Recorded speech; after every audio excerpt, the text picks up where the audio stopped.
नमस्कार, मैं हूं दिलीप तिवारी और आप देख रहे हैं जी मीडिया। आज हमारे साथ एक खास मेहमान है जिनका नाता है पढ़ाई लिखाई से। आप पेरेंट्स हैं, आप अगर बच्चे हैं तो भी आप परेशान होंगे, लेकिन एक व्यक्ति है जो देश की पूरी शिक्षा व्यवस्था के लिए कैसे ढांचा बनेगा, कैसे आगे की व्यवस्था बदलेगी और कोरोना के संकट के दौरान क्या कुछ बदलाव होंगे उसके लिए जिम्मेदार हैं। हालांकि शिक्षा व्यवस्था राज्यों का विषय है और केंद्र सरकार तमाम संसाधन जुटाती है, व्यवस्था बनाती है। यह समवर्ती सूची, इसका मतलब यह है कि केंद्र भी कुछ कानून बनाता है और राज्य भी अपने हिसाब से उस शिक्षा व्यवस्था को लागू करते हैं। हमारे साथ हैं केंद्रीय मानव संसाधन विकास मंत्री रमेश पोखरियाल निशंक। निशंक जी, बहुत बहुत स्वागत है। आज हम आपसे यह जानना चाहते हैं कि नए एकेडमिक कैलेंडर में ऑनलाइन एजुकेशन को कितनी अहमियत दी जाएगी, क्योंकि मैं घर पर देखता हूं तो अक्सर बच्चों के हाथ में लैपटॉप है, बच्चों के हाथ में आईपैड है, बच्चों के हाथ में फोन है, माँ बाप परेशान है कैसे कनेक्ट करना है। आप कैसे कनेक्ट कर पा रहे हैं इस पूरे हालात को देखते हुए? जो परिस्थितियां हैं, जो आप कह रहे हैं कि ऑनलाइन एजुकेशन को कितना प्रमुखता दी जाएगी और उसके लिए अवस्थापना है या नहीं है, पहली बात तो ये है कि जो परिस्थितियां बनी हैं वो परिस्थितियां ऐसी बनी हैं कि हमारी मजबूरी है कि हमको ऑनलाइन शुरू करना पड़ा वर्तमान स्थितियों में। और मुझे लगता है, मुझे ये कहते हुए खुशी है कि हम लोगों ने कम समय में जिस सीमा तक हम कर सकते थे उस सीमा तक हमने किया। छात्रों को जो ऑनलाइन हम दे सकते थे उसके लिए पाठ्यक्रम, उस पाठ्यक्रम को दिया, चाहे स्कूली शिक्षा में हो चाहे उच्च शिक्षा में हो।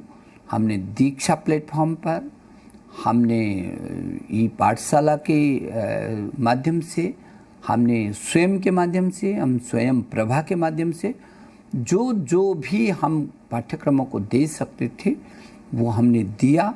और मुझे खुशी है कि मेरे सभी अभिभावकगण और अध्यापकगण मिल करके छात्रों को जो हमने संशोधित थोड़ा सा वैकल्पिक कैलेंडर दिया उनको, उस आधार पर वो अपना पाठ्यक्रम चला रहे हैं, उच्च शिक्षा में पाठ्यक्रम पूरा कर रहे हैं और स्कूली शिक्षा में भी जिनकी परीक्षाएं हो चुकी हैं वो आगे कर रहे हैं, जिनकी परीक्षाएं नहीं हुआ वो उसकी तैयारी कर रहे हैं। तो मैं सोचता हूँ कि ये जो ऑनलाइन शिक्षा है, ये तो कोरोना तो हमारे लिए इस रूप में आ रही है कि जब इस चुनौती को हम अवसरों में तब्दील कर रहे हैं और आज पूरे देश नहीं पूरी दुनिया हमको देख रही है। लेकिन निशंक जी, एक और बात जो देखने में आ रही वो ये है कि कोरोना के काल में लॉकडाउन से निपटने के बाद, लॉकडाउन जब खत्म होंगे तो स्कूलों में, कॉलेजों में, हॉस्टल्स में, कैंटीन में और जो मेस होंगे वहां पर कुछ कायदे कानून आपको बनाने पड़ेंगे, फॉलो करना पड़ेगा, क्योंकि सबसे ज्यादा जो खतरा होगा वो ये होगा कि बच्चे बहुत होते हैं और उनके माता पिता चिंतित होंगे। तो क्या कुछ आप इसके लिए सोच रहे हैं?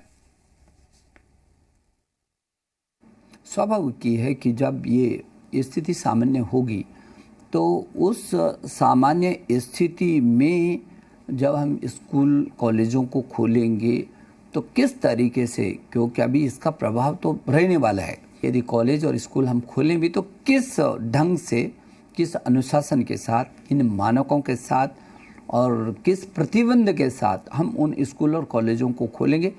इसके लिए हमने उच्च शिक्षा में यूजीसी के एक टास्क फोर्स बनाई है जो इस पर सब अध्ययन करेगा। अध्ययन करने के बाद हमको बताएगा कि किस तरीके से यदि कॉलेज खोले जाएंगे तो क्या होगा, पाठ्यक्रम का किस स्वरूप में होगा, छात्रों को आ करके किस ढंग से बैठने की होगी, जाने आने यातायात तो सभी व्यवस्थाओं पर एक एक छोटी चीज़ पर अध्ययन होगा।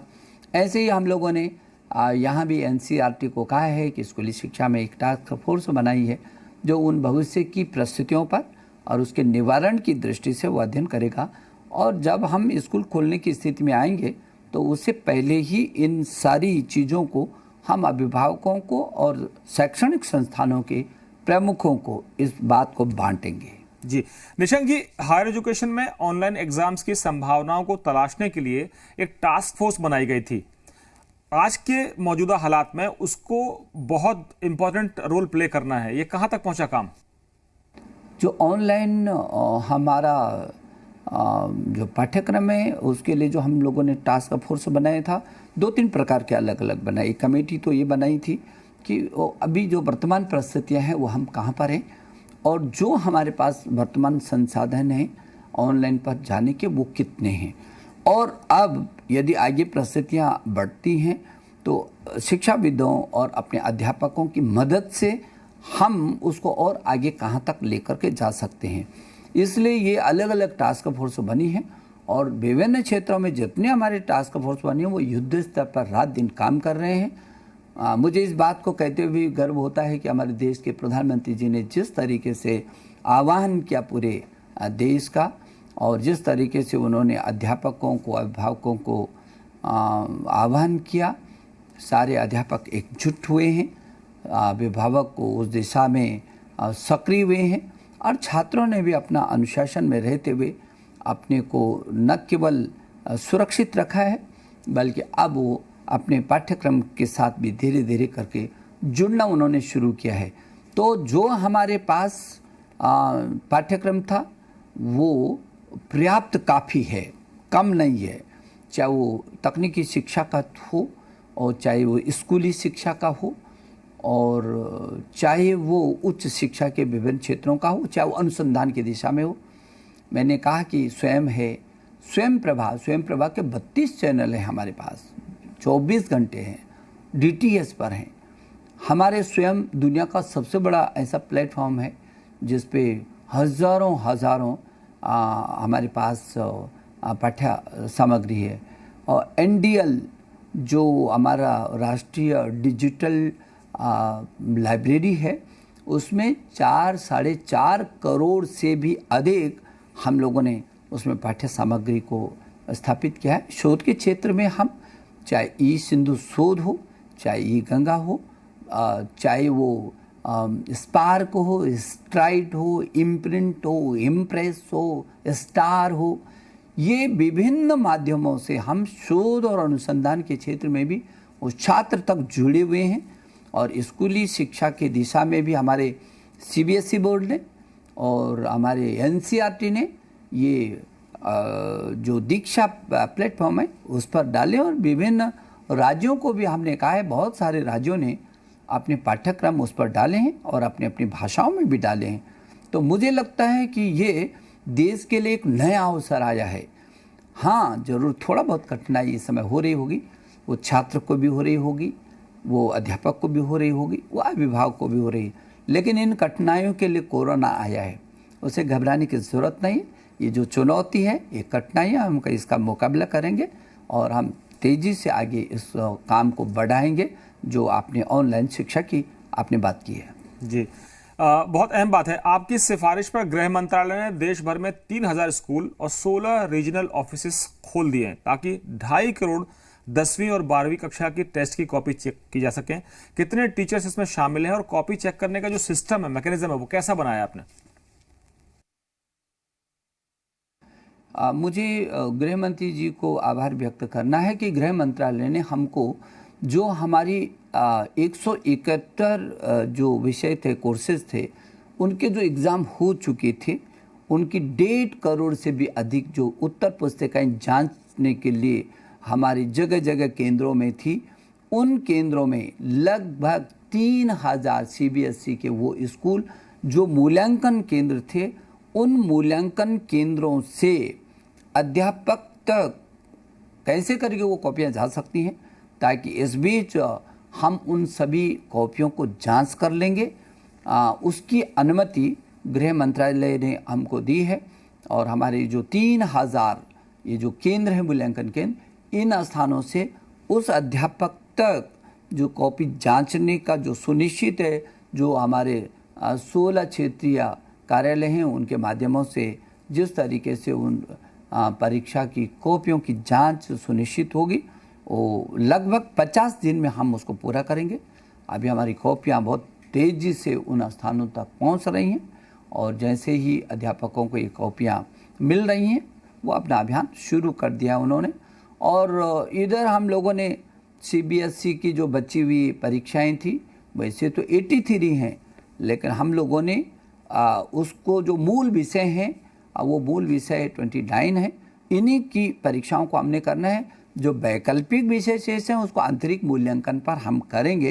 तो जैसे ही ये उधर परीक्षा की कॉपियां जांच होती रहेंगी और तब तक वो उसका भी 50 दिन में हम लोगों को वो रिजल्ट भी हमारे पास रहेगा और अंक हम तालिका हमारे पास रहेगी। और जैसे ये परीक्षा ख़त्म होगी हम बहुत जल्दी से जल्दी सीबीएसई का रिजल्ट को भी हम घोषित करेंगे। जी मंत्री जी, एक और जो चिंता इस समय अभिभावकों की है, पेरेंट्स की है, वो ये है कि जो डेटा पहले कहा जाता था आटा से सस्ता है, लेकिन अब डेटा की हालत आपको पता ही है, कई जगह वाईफाई भी नहीं है, मल्टीमीडिया फोन्स भी नहीं है, तो वो बच्चे कैसे पढ़ें, कैसे कोर्स पूरा करें? क्योंकि आपने कहा कि आपके बहुत सारे चैनल्स हैं, बहुत सारे प्लेटफॉर्म्स हैं, लेकिन डेटा भी आजकल नेसेसिटी है।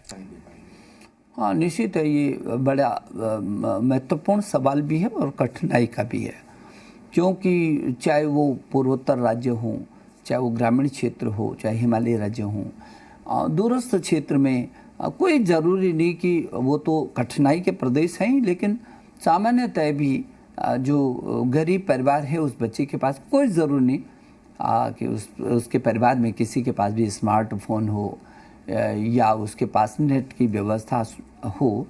इसलिए हम लोगों ने बहुत तेज़ी से ये किया है कि जो स्वयं प्रभा है, जो स्वयं प्रभा के हमारे 24 घंटे चलने वाले 32 चैनल हैं, इन 32 चैनलों के माध्यम से जो दूरदर्शन पर होंगे, डीटीएच पर ये 32 के 32 चैनल चल रहे हैं, दूरदर्शन पर होंगे, हमारे दूरदर्शन ही नहीं होंगे बल्कि ये टाटा स्काई पर होंगे, टाटा स्काई डिश टीवी पर होंगे, एयरटेल पर होंगे, जियो टीवी पर होंगे। तो ये इन विभिन्न माध्यमों से उसको टीवी पर देखने को मिलेगा और ये सब निःशुल्क होगा। उसको पाठ्यक्रम सुनिश्चित कर देंगे, शैक्षणिक कैलेंडर देंगे बच्चे को, इतने बजे से इतने बजे तक इस वाले चैनल में आपको गणित मिलेगा या विज्ञान मिलेगा या सोशल साइंस का मिलेगा या इसमें इंजीनियरिंग का मिलेगा या इसमें शोधात्मक मिलेगा। सब व्यवस्थाएं, कोशिश है हमारी कि कोई बच्चा न छूटे, जो अंतिम छोर पर भी बैठने वाला बच्चा है उस तक भी हम पहुँचे। और जो दिव्यांग बच्चे हैं उन दिव्यांग बच्चों के लिए भी हम किसी भी माध्यम से, चाहे रेडियो के माध्यम से करें, दूरदर्शन के माध्यम से करें, उसको भी विकल्प हम कहीं ना कहीं तैयार कर रहे हैं। मंत्री जी, जो बच्चे हैं और उनके परिवार हैं, उनकी चिंता यह है परिवार वालों की कि इस समय संकट है, बहुत सारी देश की अर्थव्यवस्था ठप पड़ी है, आर्थिक गतिविधियां ठप पड़ी हैं। ट्यूशन फीस की बात कर रही थी कि ट्यूशन फीस दी जाए, लेकिन कई जगह बसेस की फ़ीस, हॉस्टल की फ़ीस, मेस की फ़ीस, ये तमाम सारे इश्यूज़ आ रहे हैं और स्कूल वाले कहते हैं कि हम टीचर्स की सैलरी कैसे देंगे। तो दोनों में एक तरह से कॉन्फ्लिक्ट चल रहा है, ये कैसे इसको ठीक करेंगे? देखिए, इसमें फीस बढ़ नहीं रही है। ये तो हमने अनुरोध किया है कि जो लॉकडाउन के तहत और जो वर्तमान परिस्थितियाँ हैं, हमने सभी देश के राज्यों से, उनके मुख्यमंत्रियों से, उनके शिक्षा मंत्रियों से ये अनुरोध भी किया और शैक्षणिक संस्थाओं से भी ये अनुरोध किया है कि जो वर्तमान में परिस्थितियाँ चल रही हैं उनके मद्देनज़र वो फीस को बढ़ाएं नहीं। जो हर वर्ष वो बढ़ोतरी करते हैं उस बढ़ोतरी को न करें, ऐसा हमने सबको निवेदन किया है।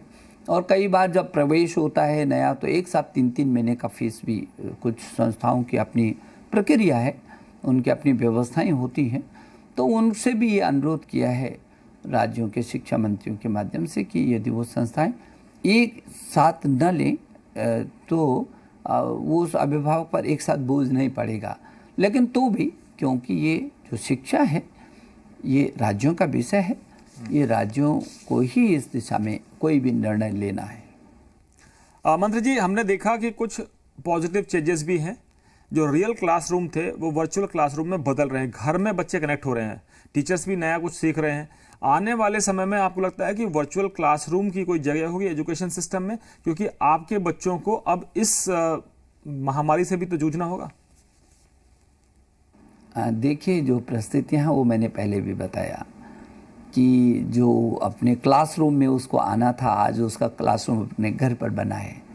उसका जो टैबलेट है या उसका जो फ़ोन है या उसका जिसके पास अपना कंप्यूटर होगा, वो उसका वो चेंज हो गया है। इस समय परिस्थितियों ने चेंज किया है और उसमें वो काफ़ी अपने को एडजस्ट भी कर रहा है। मुझे मालूम है कि अभिभावकों को काफ़ी कठिनाई, क्योंकि मैं पूरे देश के हर क्षेत्र से जुड़ा हूँ, मैं अभिभावकों से भी बात कर रहा हूँ, मैं शिक्षकों से भी बात कर रहा हूँ, मैं संस्थानों से भी बात कर रहा हूँ, मैं शिक्षा निदेशकों को, शिक्षा सचिवों से, पूरे देश के उनसे भी बात कर रहा हूँ, मैं देश के सभी शिक्षा मंत्रियों से भी बात कर रहा हूँ, मैं अपने विश्वविद्यालयों के जितने वीसीज हैं उनसे भी बात कर रहा हूँ। तो अपने चाहे IT, NIT, ISR, triple IT है, इन सभी लोगों के उनसे भी बात कर रहा हूँ। देश के अंदर जो 45,000 डिग्री कॉलेज है उन तक भी मैं जाने की कोशिश कर रहा हूँ और जो 16 लाख के आसपास, 15 से 16 लाख के आसपास जो स्कूल हैं वहाँ तक भी हम लोग पहुँचने की कोशिश कर रहे हैं।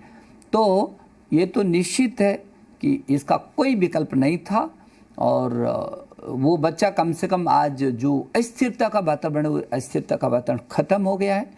जो बच्चे के मन में, अभिभावक के मन में था, डर था, अस्थिरता थी, अनिश्चितता थी, क्या होगा, कब परीक्षाएं होंगी नहीं होंगी, क्या होगा। जैसे अभी लगता था कि नीट का जो है छात्रों में होता था, कब होगा कि नहीं होगा, कहीं अचानक तो नहीं होगा। जेईई की परीक्षाएं हैं, मेन परीक्षाएं, ऐसा तो नहीं कि अचानक 2 दिन पहले होगा और कहाँ होगा, क्या होगा।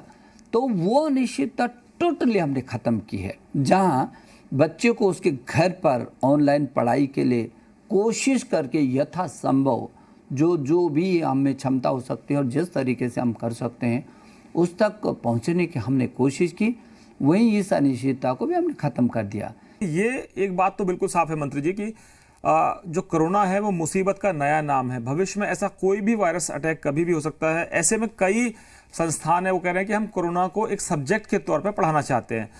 आपकी क्या सोच है, आपके मंत्रालय की क्या सोच है कि ऐसी महामारियों से कैसे निपटें?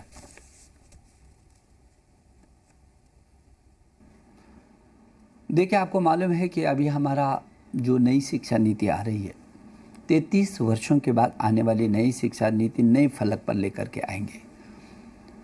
हमारे देश के प्रधानमंत्री जी का हमेशा जो उनका संकल्प है, वो संकल्प है उनका कि नए भारत का निर्माण का। जो भारत, ऐसा सशक्त भारत, जो स्वच्छ भारत हो, स्वस्थ भारत हो, जो सशक्त भारत हो, जो श्रेष्ठ भारत हो, जो एक भारत हो। तो ये जो नए भारत के निर्माण का जो उन्होंने रास्ता दिया है, वो इन्हीं सब नई शिक्षा नीति, जिसमें उन्होंने जो हमारे 4-5 सूत्र दिए, make in India, digital India, skill India, startup और स्टैंड अप, ये आपने जो अर्थतंत्र की मजबूती जो दुनिया में शीर्ष पर हिंदुस्तान को लेकर के जाएगा, जो हमारे प्रधानमंत्री जी ने ये सूत्र दिए हैं, उनकी पूर्ति करने की दिशा में और विभिन्न अपना ज्ञान, जो प्राचीन ज्ञान है उसको विज्ञान के साथ जोड़कर, प्रौद्योगिकी के साथ जोड़ करके हिंदुस्तान की वो शिक्षा को पूरे विश्व के शिखर तक कैसे वो रास्ता तय कर सकता है, ये जो नई शिक्षा नीति आ रही है वो इस सब से युक्त होगी। इसलिए जो ये महामारी आ रही है, और जैसे आपने कहा कि क्या कोरोना को आप पाठ्यक्रम का हिस्सा बनाएंगे, उस पर अध्ययन करेंगे, हम सभी चीज़ों को कहीं ना कहीं पाठ्यक्रम से जोड़ेंगे। और ये तो इतनी बड़ी महामारी आई है जिस पर हमारा अध्ययन हो रहा है। आपको मालूम है कि हमारे आईआईटीज़ हैं, हमारे आईएसआर हैं, हमारे विश्वविद्यालय हैं, हमारे आईआईएम हैं। किस तरीके से इस बीच हमारे प्रधानमंत्री ने युवाओं से अपील की थी कि आप इस अवसर पर क्या शोध और अनुसंधान कर सकते हैं, बताएं। और हमारे आईआईटीज़ ने किस तरीके से काम किया। इन आईआईटीज़ ने चाहे मास्क जो है बनाने का विषय रहा हो, और चाहे वो किट का विषय रहा हो, जो कम समय में इन्होंने, बहुत कम समय में मेरे उन शोधार्थियों ने, छात्रों ने इसको किया। और आज ये साबित कर रहे हैं अपने को, ये साबित कर रहे हैं कि नहीं, हम कुछ भी कर सकते हैं। प्रधानमंत्री जी ने कहा है तो देश, एक नए देश, भारत के निर्माण की, सशक्त भारत के निर्माण की करना है। तो ये अभी से हम लोगों को ये मैदान मिला हुआ है अध्ययन करने के लिए। और प्रधानमंत्री जी लगातार जो छात्रों के बीच, अध्यापकों के बीच जो लगातार संवाद करते हैं, उससे मेरे 33 करोड़ छात्र छात्राओं को पूरे देश के अंदर 1 करोड़ जो हमारे अध्यापक हैं उनको, जो 1000 से अधिक विश्वविद्यालय हैं उनको, जो 45,000 से भी अधिक डिग्री कॉलेज हैं और 15 लाख से भी अधिक स्कूल हैं। ये जो 15 लाख से अधिक स्कूल, 1000 से अधिक विश्वविद्यालय, 45,000 से डिग्री कॉलेज, 1 करोड़ से अधिक अध्यापक और 33 करोड़ से भी अधिक छात्र छात्राएं, इतना विशाल परिवार जो है, निश्चित उसमें ताकत है। प्रधानमंत्री जी की अगुवाई में इस जो महामारी है, इस संकट का हम मुकाबला करेंगे और निश्चित रूप में हम इन जो चुनौतियां हैं इनको अवसरों में तब्दील करके एक नए भारत के और आज सशक्त भारत के निर्माण की दिशा में आगे बढ़ेंगे। आपने भी आंकड़े जो है ना, जैसे बच्चे रटते हैं या याद करते हैं उस तरीके से रट लिए हैं और आपके आंकड़े एकदम सशक्त हैं, मानना पड़ेगा। अभी कुछ दिन पहले आपने राज्यों को अपना एकेडमिक कैलेंडर बनाने की परमिशन दी, गर्मी की छुट्टियां तय करने की परमिशन दी। इसके मायने क्या है? उनको आज़ाद कर दिया है, उनको इंडिपेंडेंट कर दिया है, उनको छूट दे दी? और राज्य, क्योंकि मैंने कहा कि राज्यों का विषय है शिक्षा और फिर अलग अलग राज्य की अलग अलग परिस्थितियां हैं। जैसे अभी जम्मू कश्मीर के अलग था, तो लद्दाख ने कहा कि साहब हम तो जो ठंडियां होती हैं उसमें हमारा हिमपात ज़्यादा होता है, तो उन दिनों में हम 2-3 महीने तक छुट्टी रखते हैं, तो ये अवसर हमारे पास इस समय पढ़ाने का है। जबकि और जगह जहाँ भीषण गर्मी होती है वहाँ मई जून में छुट्टियाँ रहती हैं। तो राज्य अपनी भौगोलिक परिस्थितियों के अनुसार अपना शैक्षणिक कैलेंडर तैयार करके उसको लागू कर सकते हैं। इसलिए राज्यों को हमने कहा कि वो तेज़ी से इस काम को करें। और मुझे इस बात की खुशी है क्योंकि मेरी देश के सभी शिक्षा मंत्रियों से बातचीत होती रहती है। बहुत सक्रिय तरीके से देश के सभी शिक्षा मंत्री बहुत ताकत के साथ, उनके शिक्षा विभाग, उनकी पूरी टीम जुटी हुई है। और जब हम लोगों ने ऑनलाइन ये अभी पाठ्यक्रम जब शुरू किए, तब मुझे लगा कि हर प्रदेश ने बढ़ चढ़ करके अध्यापकों और अभिभावकों के साथ और संस्थाओं के साथ मिलकर के बहुत अच्छा रिजल्ट दे रहे हैं। मुझे भरोसा है कि हम इस चुनौती का अच्छे तरीके से डटकर न केवल मुकाबला करेंगे, बल्कि जो परिस्थितियां सामने हैं, जो चुनौतियां, उनको हम अवसरों में तब्दील करेंगे। मंत्री जी, आखिरी सवाल इस चर्चा का। सेंट्रल स्कूल का अपना एक मॉडल है, नवोदय विद्यालयों का अपना एक मॉडल है। वहाँ पर आप एकेडमिक्स में बहुत आगे रहते हैं, चाहे वो इनोवेशन का मामला हो, चाहे और भी मामले हों। वहाँ पर ऑनलाइन जो एजुकेशन का है उसका क्या स्थिति है? और दूसरा, टीचर्स को कैसे ट्रेन करें, क्योंकि बदली हुई परिस्थितियां हैं अब आपके सामने। देखिए, ये बात तो सही है क्योंकि छात्र भी अभी तक उस मन में नहीं था कि ऑनलाइन उसको करना पड़ेगा, पढ़ना पड़ेगा, और ना अभिभावक पूरी तरीके से तैयार था, ना अध्यापक तैयार थे। तो इस जो संकट में हर व्यक्ति ने अपने को एक कदम आगे बढ़ा करके काम किया। ये भारत जैसे ही देश कर सकता है। हमारे प्रधानमंत्री जी की जो दृढ़ इच्छा शक्ति, जो हर बात बोलते हैं, उनको जो चुनौती उनको अवसरों में तब्दील करो। और ये पहली बार ऐसा हो रहा है कि अभिभावक भी जुटा हुआ है, तो अध्यापक भी जुटा हुआ है, तो अन्य संस्थाएं भी जुटी हुई हैं। अभी हमने जब विद्यादान 1 किया था, जब हमने कहा था कि शिक्षाविदों से, कंपनियों से, अध्यापकों से कि हमारे बच्चों को पढ़ाने के लिए पाठ्यक्रम क्या आप और आकर्षक तरीके से दे सकते हैं, दीजिए। 9,000 से भी अधिक पाठ्यक्रम आए थे। अभी विद्यादान 2 का हमने निवेदन किया और मुझे ये कहते हुए खुशी है कि सुभाष जी ने भी उसमें काफ़ी अच्छी पहल की है। और हम लोगों को कंपनियों से, शिक्षाविदों से, अध्यापकों से बहुत सामग्री मिल रही है, उनका भी योगदान है। और इसलिए मैं ये समझता हूँ कि ये जो अवसर है, इस अवसर का हम बहुत अच्छे तरीके से लाभ ले रहे हैं। ये जो बच्चा है उसको पढ़ाने के लिए जो हमारे अध्यापक हैं, जो निष्ठा है और जो दीक्षा है, इस पर किस तरीके से अध्यापक के साथ भी सहयोगात्मक करके उनको क्या चीज़ उपलब्ध हम करा सकते हैं ताकि वो और ताकत के साथ अपने छात्र को वो पढ़ा सकेंगे, उस छात्र को वो और आगे बढ़ा सकेंगे। तो मैं ये समझता हूँ कि सारा ये इतना बड़ा जो दुनिया का सबसे बड़ा लोकतांत्रिक देश है, उस सबसे बड़े लोकतांत्रिक का ये इतना बड़ा हिंदुस्तान में शिक्षा परिवार ये जुटा हुआ है प्रधानमंत्री जी के सानिध्य में, हम निश्चित अच्छा रिजल्ट आगे बढ़ाएंगे।